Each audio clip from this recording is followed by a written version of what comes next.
ont tout tenté.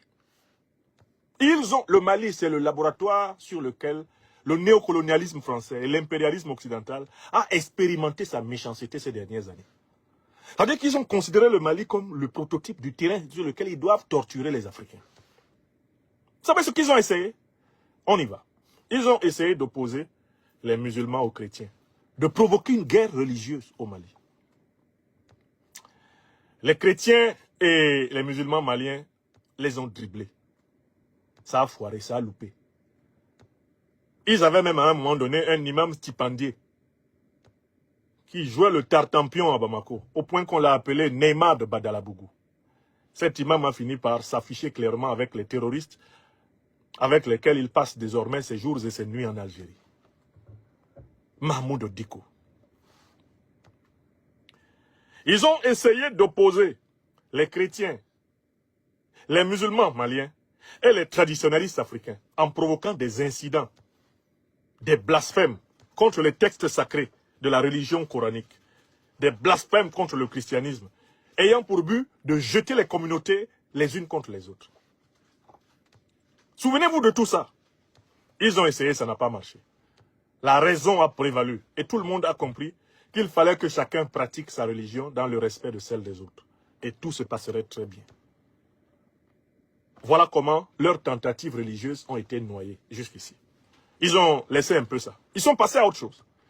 Ils ont tenté d'opposer tous les Maliens à deux communautés maliennes. La communauté Peul et la communauté Touareg. Ils ont essayé de faire présenter les Touaregs et les Peuls maliens comme étant les victimes des autres. Là encore, la formidable mixité malienne, la parenté à plaisanterie, l'unité luxuriante, le métissage profond du peuple malien ont eu raison de ces manœuvres stupides. Les Maliens, qu'ils soient Peuls, qu'ils soient Touaregs, qu'ils soient Bambara, qu'ils soient Dogon, ont compris.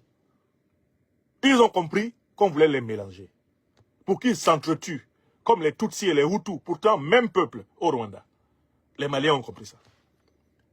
Ça a échoué.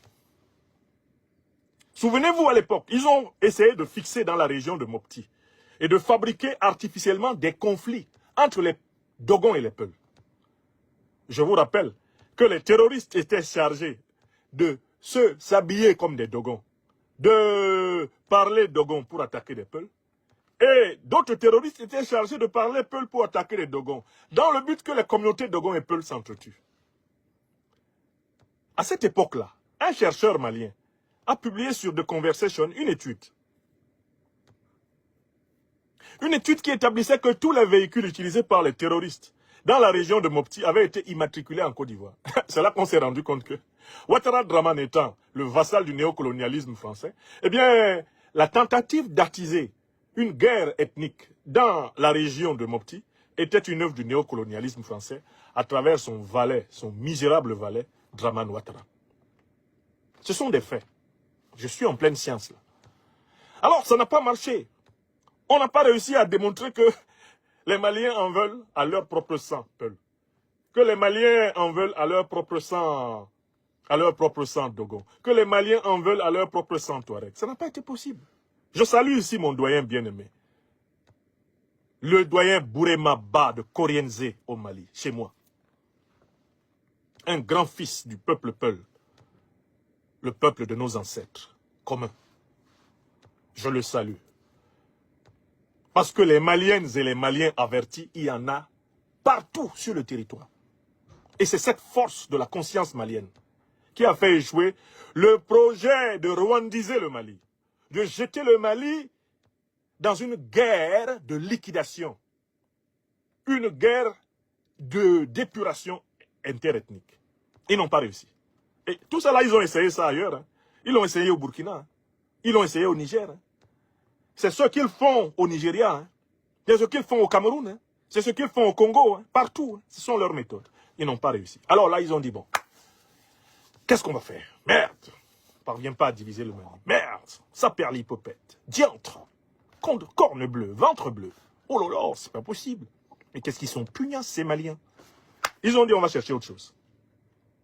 Ils ont essayé d'opposer maintenant le nord au sud.